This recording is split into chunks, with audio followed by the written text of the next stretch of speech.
Olá, minha amiga, meu amigo. Hora do nosso encontro nesta quinta-feira, dia 20 de novembro, dia da consciência negra, porque hoje seria a data da morte do Zumbi dos Palmares em 1695.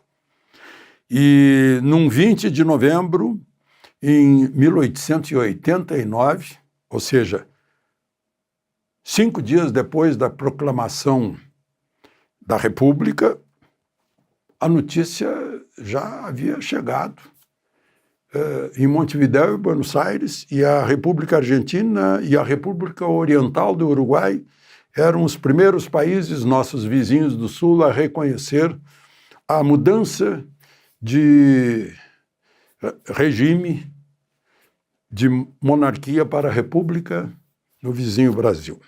E hoje é o dia do técnico de contabilidade, técnico em contabilidade. Meu abraço aos meus colegas. Eu sei que está cada vez mais difícil, né? Tanta mudança de lei, de portaria, de decreto, e tanto imposto, e tanta burocracia. Chegou a informática ainda no século passado, mas o governo não se adaptou. Aliás, eu estava lendo hoje no Correio Brasilense, na página de Justiça e Direito, um artigo, eu anotei aqui o nome do deputado Luiz Carlos, advogado Luiz Carlos Alcoforado, mostrando que não está baseado em lei nenhuma o decreto que inventou o cartão corporativo, portanto, carece de base legal. Está citando uma lei. Só que é malandragem, né? Porque cita a Lei 6.888, né? 8.666, artigo 15, inciso 3, as compras deverão submeter-se às condições de aquisição e pagamento semelhantes ao setor privado. Aí, baseados nisso, inventaram o cartão corporativo, sem lei. O advogado Alcoforado diz, olha, mais uma. Daí chutou para facilitar os gastos. Lembre-se de se inscrever e, ao final, não esqueça de deixar o gostei ou não gostei.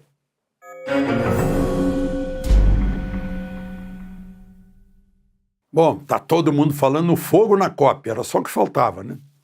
E lá naquela área azul, que foi invadida por manifestantes e tal, né?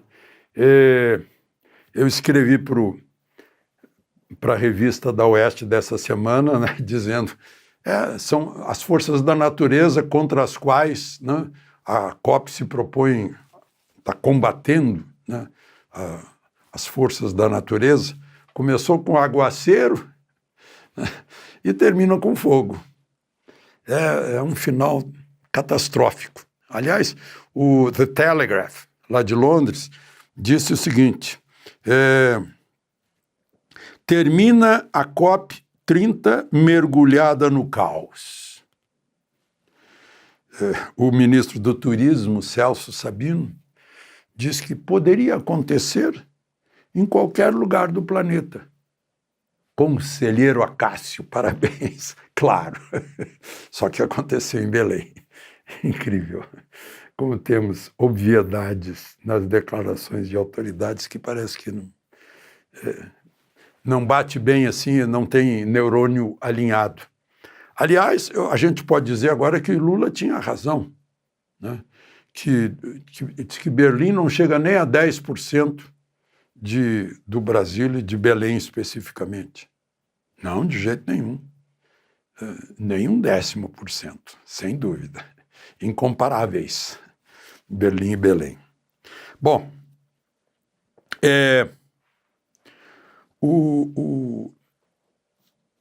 eu estava vendo aqui a segunda notícia mais importante do dia. Lula finalmente indicou, finalmente não, ele sempre quis indicar.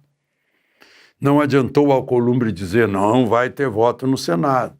O Senado prefere o Pacheco, que não tem para onde ir, né? Candidato a governo de Minas Gerais vai ficar em último lugar, né? Mas Lula indicou o Messias, né? Jorge Messias. E com essa indicação a gente lembra da exigência constitucional de ter notável saber jurídico, que não é um saber jurídico acima da média, é um saber jurídico acima daqueles que estão acima da média. E eu não vejo nada brilhante aí na carreira, pode ter feito uma carreira normal de procurador da Fazenda Nacional. Ele, sem dúvida, ele se enquadra na exigência de idade mínima de 35 anos, ele tem 45. Mais notável saber jurídico. Bom, mas afinal, Dias Toffoli rodou 2 vezes em exame para juiz e está lá no Supremo, já foi presidente do Supremo. Então, não é novidade, não? Agora, não há dúvida que a gente sente falta, como mencionou outro dia o grande Ives Gandra, né?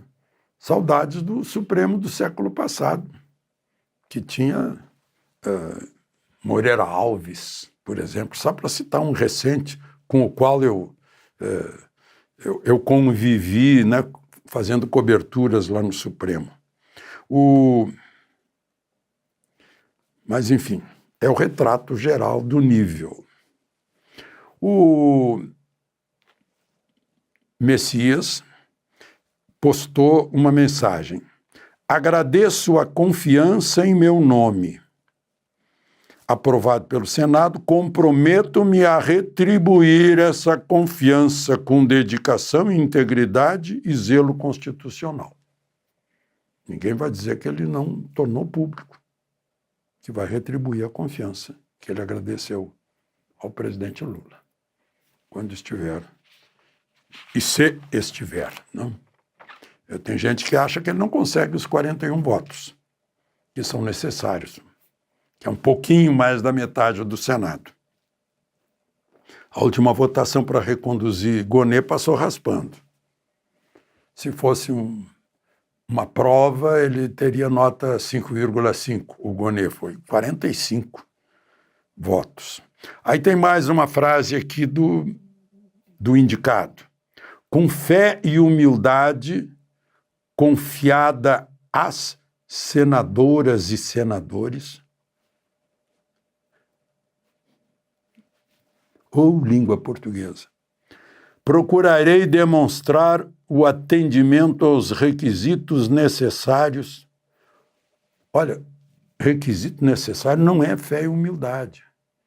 É notável saber jurídico e reputação ilibada. É isso. Mas, enfim, se ele passar, ele já entra no Supremo com visto americano cancelado. Bom, eu estava falando, língua portuguesa, né? Senadoras e senadores. Quanto desperdício de tempo, né? Língua portuguesa não é só nessas autoridades, é também no jornalismo. Tem uma notícia aqui, triste notícia do Rio de Janeiro, Baixada Fluminense. Uma criança de 1 ano e 7 meses foi atingida na cabeça por um tiro. É uma menina. Não penetrou na cabeça, não houve sangramento interno, mas fez fratura no crânio dessa menina de 1 ano e 7 meses. O Estadão, puxa, é um jornalão, mas não cuida mais da língua portuguesa. Publicou assim, uma bebê. Uma bebê. Bebê é substantivo masculino. Portanto, é um bebê. Que levou um tiro na região da cabeça. Onde é que fica a região da cabeça? Ah, é na cabeça. Tá. Tem outra aqui.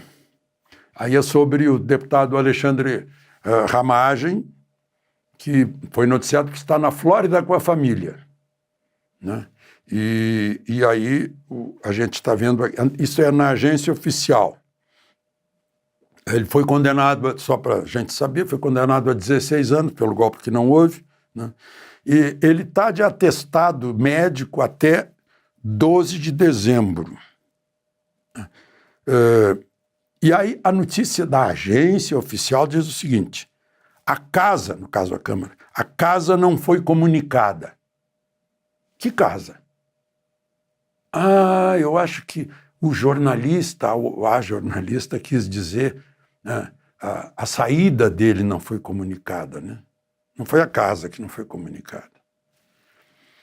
A presidência não foi comunicada. Também ninguém comunicou presidência para ninguém, né?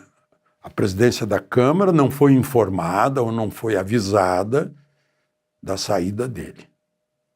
Aliás, Moraes, que tirou todos os passaportes dele e o proibiu de sair do país, também não foi avisado. Bom, queria concluir com mais um caso aqui. Gente, não, eu vou ter que ler para vocês. Está muito bom, é sobre o Banco Master. Eu vou encerrar lendo a coluna da jornalista Malu Gaspar, publicada no Globo de hoje, porque no jargão jornalístico a gente diz, está tudo redondinho. Eu fiz críticas, agora eu faço elogios. Né? Informativa, né? Perfeita. Vocês vão ficar sabendo de tudo do Banco Master. Agora eu vou ler em voz alta a coluna da Malu Gaspar.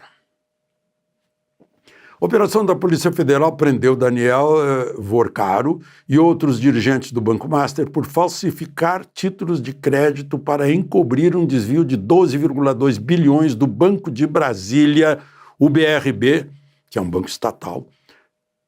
Foi certeira, mas o Banco Central não precisava ter esperado até que surgisse uma fraude tão grosseira para começar a agir.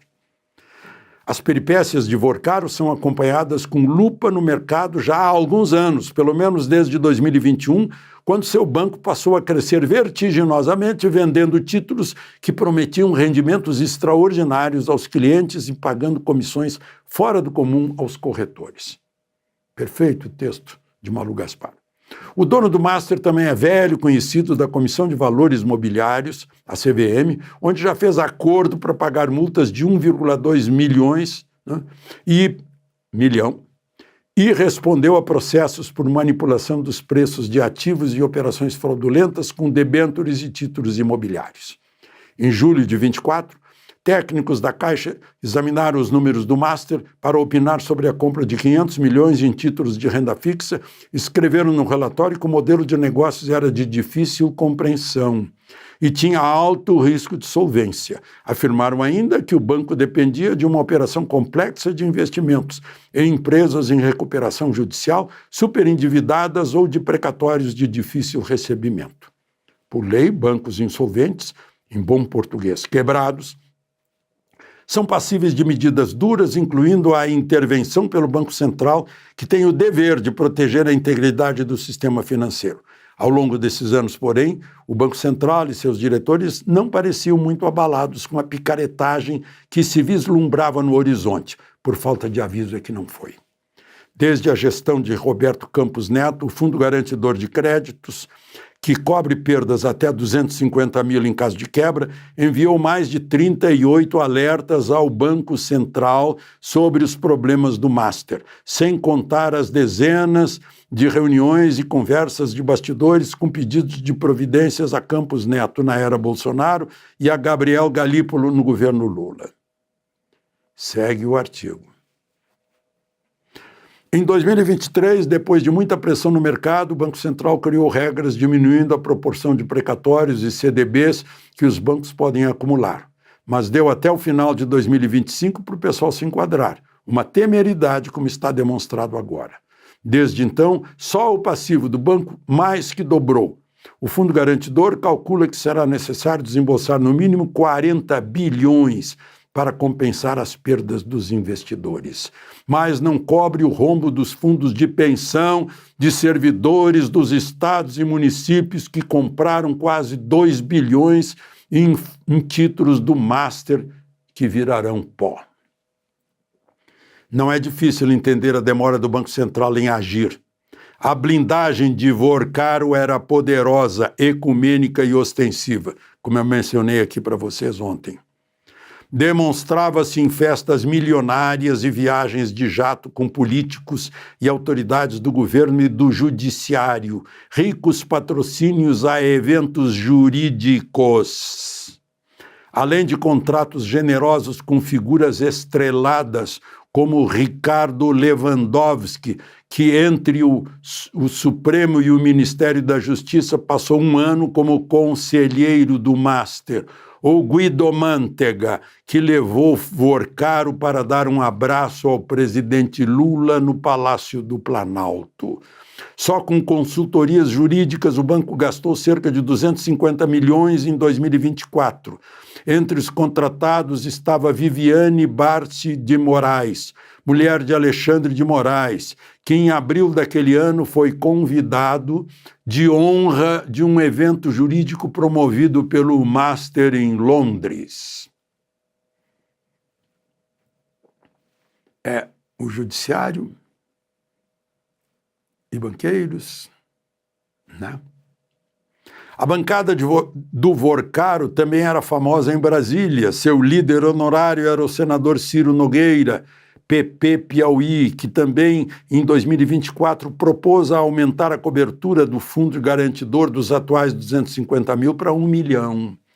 Batizada de Emenda Master, a iniciativa não colou.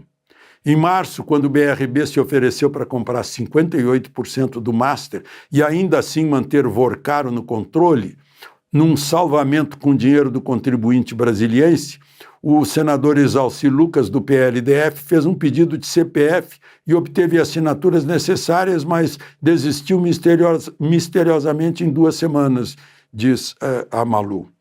Eu acrescento aqui, abro parênteses, que foi aprovada pela Assembleia Distrital Legislativa aqui do Distrito Federal, em 24 deputados, 14 aprovaram a compra do Master. O negócio com o BRB também provocou celeuma interna do Banco Central, com uma ala defendendo a transação e outra considerando que apenas transferiria o rombo de um banco privado para um estatal. Mesmo assim, depois de reprovar a compra, continuou a haver impasse sobre a necessidade da intervenção. O decreto de liquidação do Master já estava pronto havia tempos, mas só quando a Polícia Federal entrou em campo, o Banco Central apertou o botão. A razão da demora não foi outra que não a pressão dos amigos de Vorcaro em Brasília. Os mesmos que, espera-se, sejam investigados a sério e a fundo. Já passou da hora, mas antes tarde do que mais tarde, concluiu a Malu Gaspar no que está publicado na página de opinião do Globo de hoje. De Brasília, Alexandre Garcia.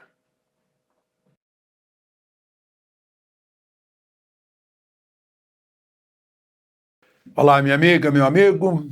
Semana está terminando e é hora de ler para vocês, com comentários nas entrelinhas, o meu artigo semanal que sai em mais de 30 jornais. Lembre-se de se inscrever e ao final de deixar o gostei ou não gostei. Vamos então à leitura do artigo com comentários nas entrelinhas.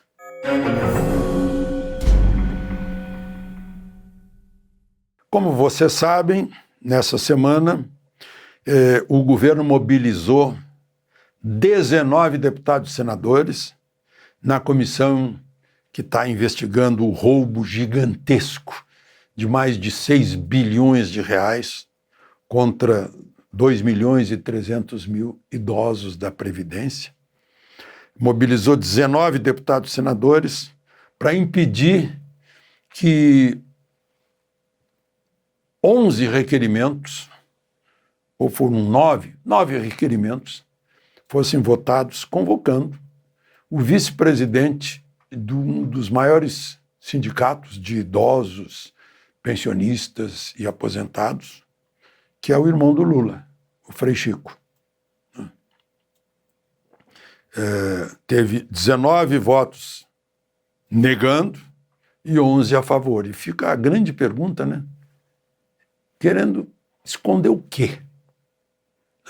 Se Frei Chico está inocente, ele não está lá, o nome dele não está. A única coisa que apareceu é que o sindicato, quando renovou um acordo com o INSS, omitiu quem era o vice-presidente, que era ele. Né? Deixou fora lá do acordo. Ele não está citado na Polícia Federal, nada. Né? Mas então, por que impedir? Agora ficou a desconfiança. Bom, antes desse evento que eu contei para vocês, que foi na quinta-feira, foi publicado o meu artigo, na quarta-feira de manhã, nos jornais. E o artigo se chama Blindando Quem?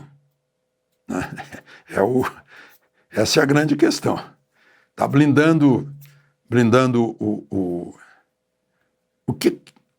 que enfim, esconde, né, toda esse nervosismo do governo nessa CPI. Não queriam que formasse a CPI, botaram lá o Omar Aziz de presidente, aí tiraram o Omar Aziz. O relator é um promotor público, é do Ministério Público de carreira, né? Então é muito eficaz nas perguntas. Né? Já houve bloqueio de bens e tal, mas fazem tudo para impedir investigação. Por quê? Bom, então, como eu disse, a pergunta é blindando quem no título? A semana começou com o 8º habeas corpus para nada informar a CPI mista que investiga o mais cruel dos roubos na história do Brasil. Na segunda-feira, o ex-presidente do INSS, Alessandro Stefanuto, chegou acompanhado de um habeas do Supremo e de seu advogado. Antes dele, 7 outros depoentes entraram na CPI acolitados por habeas corpus. Nem sequer a data da entrada no serviço público, Stefanuto respondeu.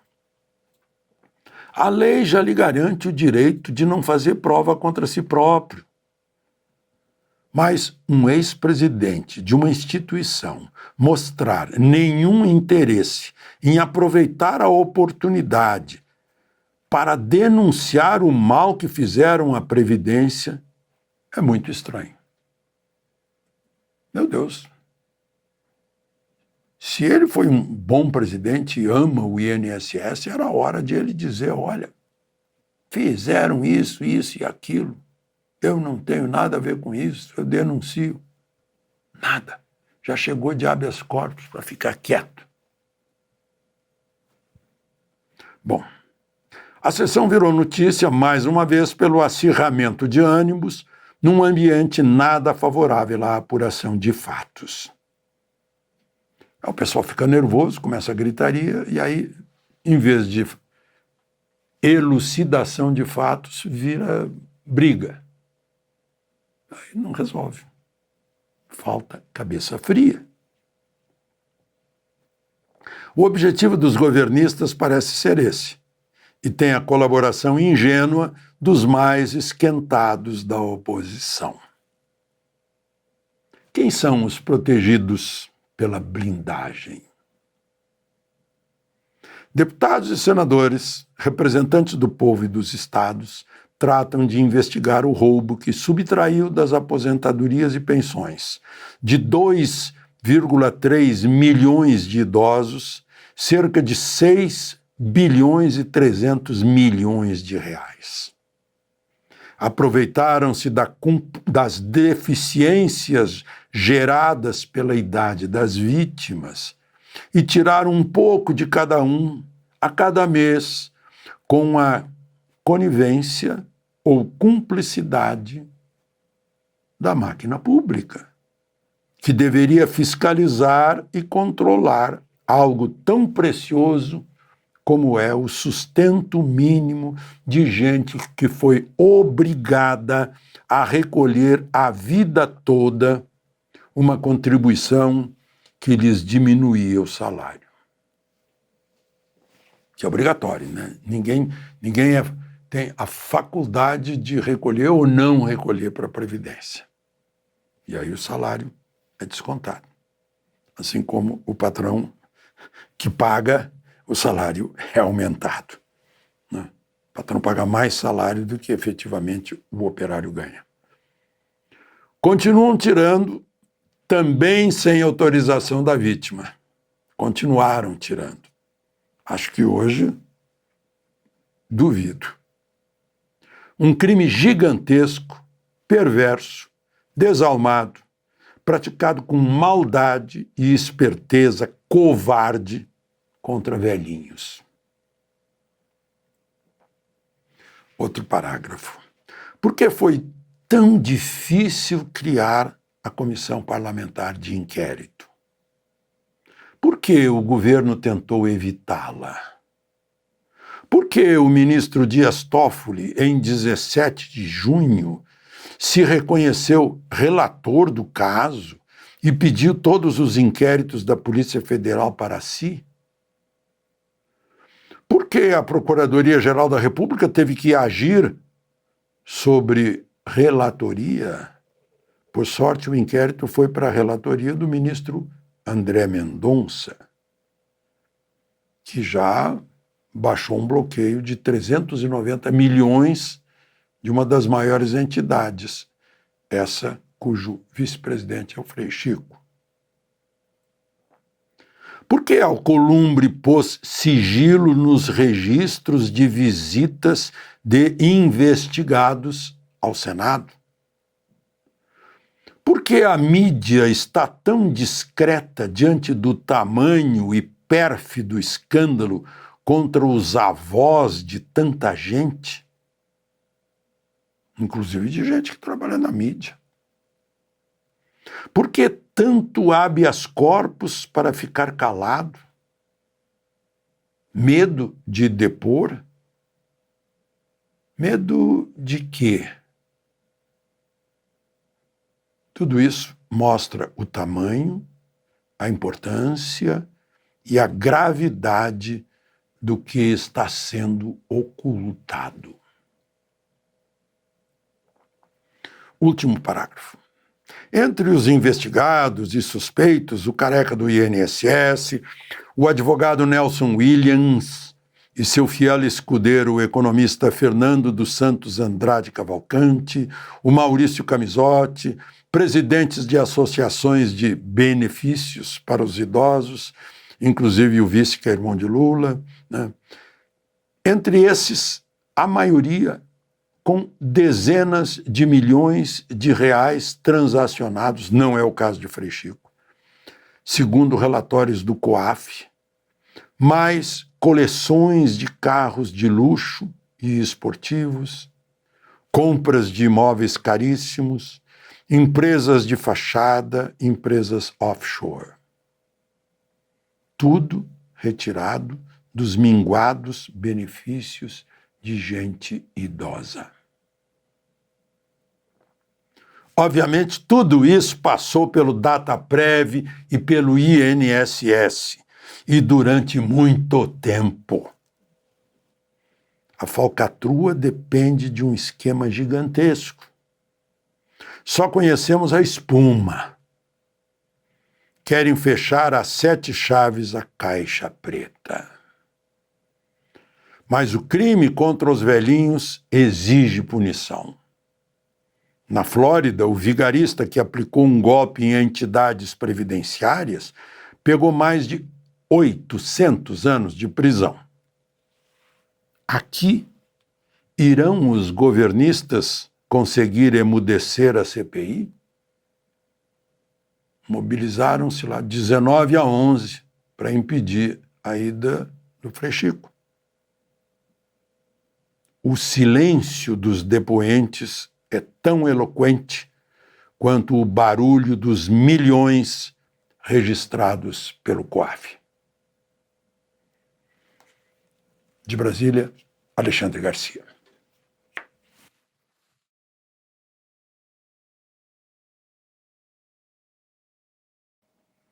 Olá, minha amiga, meu amigo. Hora do nosso encontro, neste 31 de agosto, domingo, em que comemoramos 9 anos sem Dilma. Em 31 de agosto de 2016, ela foi condenada pelo Supremo. Condenada pelo Senado. Senado foi uma votação de 61-20. E Michel Temer virou presidente. Fez reformas. Foi um período que se pôde corrigir coisas da legislação trabalhista, previdenciária, equilíbrio fiscal. Dilma foi condenada por decretos que somaram 92 bilhões, inventando créditos sem a aprovação do Legislativo, do Congresso. O Congresso dos Representantes do Povo existe para isso, né? Funcionou assim, né? Em 2 de dezembro do ano anterior, o processo todo durou 273 dias. Foi uma denúncia de Miguel Reale Júnior, Janaína Pascoal e do Hélio Bicudo, né, que foi recebida pelo presidente da Câmara, o Eduardo Cunha. Depois a Câmara votou no dia 11 de abril. Autorizou o processo. 367 votos a 137. Depois foi para o Senado. E teve que passar por comissões, né? Foram muitas votações. No dia 9 de agosto, por 59-21, decidiram um julgamento final. Ela já estava afastada desde 12 de maio, afastada temporariamente, né? Foi afastada definitivamente em 31 de agosto. Interessante que o julgamento fingiu que não sabe ler a Constituição. O parágrafo único do artigo 52 da Constituição diz que o presidente condenado fica inabilitado por 8 anos. Mas não foi. Contrariaram a Constituição. Isso que foi uma sessão presidida pelo então presidente do Supremo, Ricardo Lewandowski, e pelo um presidente ao lado, né, um co-presidente, Renan Calheiros. A maioria do Senado fez uma interpretação lá, deixou fora, mas o povo de Minas Gerais corrigiu e deixou ela fora da eleição para o Senado. Acabou elegendo Pacheco. E perdemos Luiz Fernando Veríssimo, criador de personagens, cronista com muito bom humor, escritor, desenhista de tiras, instrumentista de sax, gostava muito do jazz, e filho do Érico Veríssimo. Morreu com 88 anos de pneumonia. Uma grande perda, sem a menor dúvida. Além de tudo, conterrâneo gaúcho. Eu conversei com ele 3 ou 4 vezes, como é de costume. Foram conversas muito lacônicas. Eu falava mais do que ele. Uma vez na Bahia, uma vez em Porto Alegre, uma vez no avião, uma vez numa Feira dos Estados, se não me engano, aqui em Brasília, em que ele veio para tocar sax. Luiz Fernando Veríssimo, grande perda. Como foi a perda do Érico? Minhas primeiras leituras. Érico Veríssimo. Bom, lembre-se de se inscrever e, ao final, de deixar o gostei ou não gostei.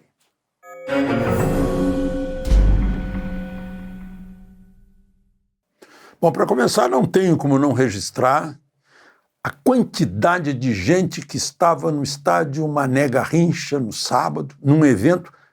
Durou quase 20 horas o evento, com o carmelita Frei Gilson, um evento Desperta Brasil. Estava também um padre da Canção Nova, o padre Adriano, né? Canções católicas, pregação católica, pregação cristã, pregação da nossa cultura ocidental judaico-cristã. Interessante que o evangelho de hoje, Lucas, será que era Lucas 14, 11? Quem se eleva será humilhado, e quem se humilha será elevado. Por que eu estou destacando esse 14/11, porque a gente está vendo que é tentativa de humilhar o ex-presidente da República, Jair Bolsonaro, né? Com essa prisão domiciliar, a Polícia Federal, o chefe da Polícia Federal, sugerindo que ficassem agentes dentro de casa. Desculpa, talvez ele tenha esquecido da Constituição, inciso 12 do artigo 5º, cláusula pétrea, é inviolável, 12 não, 11. A casa é o asilo inviolável do indivíduo. Ninguém nela podendo penetrar sem o consentimento do morador, salvo em caso de flagrante delito ou desastre, ou para prestar socorro, ou durante o dia, por determinação judicial. Ou seja, pode ficar até durante o dia, durante a noite não. O Procurador-Geral da República não concordou com essa sugestão absurda, uma aberração. Aí a Folha de São Paulo deu em título que Bolsonaro poderia pular o muro para a casa do vizinho. Tem aberrações que estão entrando aí que é para humilhar, mas, na verdade, quem se humilha é quem sugere isso. Os que estudaram direito do governo, né, certamente sabem latim. Então eu vou lembrar um refrão do teatro romano, ridendo castigat, porque isso fica risível, fica ridículo. Né? Bom, o julgamento vai começar agora, né, dia 2. Esse julgamento me lembra alguns leilões por aí que a gente sempre sabe qual vai ser o resultado, né?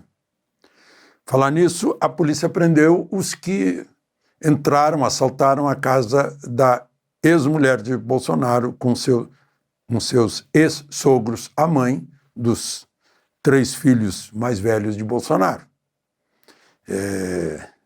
Foram identificados com a roupa que levaram, com os celulares que levaram, né? Estavam com touca ninja, um simulacro de pistola e um revólver com munição. Aliás, os jornalistas que escrevem isso não sabem que munição é coletivo, né? Com munições. Não, tinha cartuchos, que era munição. Munição é como gado. A gente não pode dizer que vendeu 4 gados. Pode até dizer que foram 4 cabeças de gado. 6 cartuchos de munição, mas tudo bem. Vamos lá. Agora mesmo pegaram lá em São Paulo um ex-piloto de Fórmula 1. Ele hoje trabalha vendendo carro, estava andando com um Lamborghini que estava exposto lá para vender, mas estava sem placa, ele foi preso. Aí todo mundo diz, carro de luxo. Não, um Lamborghini é um carro esporte. Tem materiais maravilhosos lá dentro, mas é muito desconfortável para entrar, para sair. É muito duro, como todo carro esporte. Carro de luxo mesmo é o Maybach, que é o topo de linha da Mercedes, né? O Rolls Royce, coisa assim. Mas, enfim, isso demanda... O jornalista é obrigado a ter cultura geral. Bom, chega de crítica. O Lula bateu em Nicolas.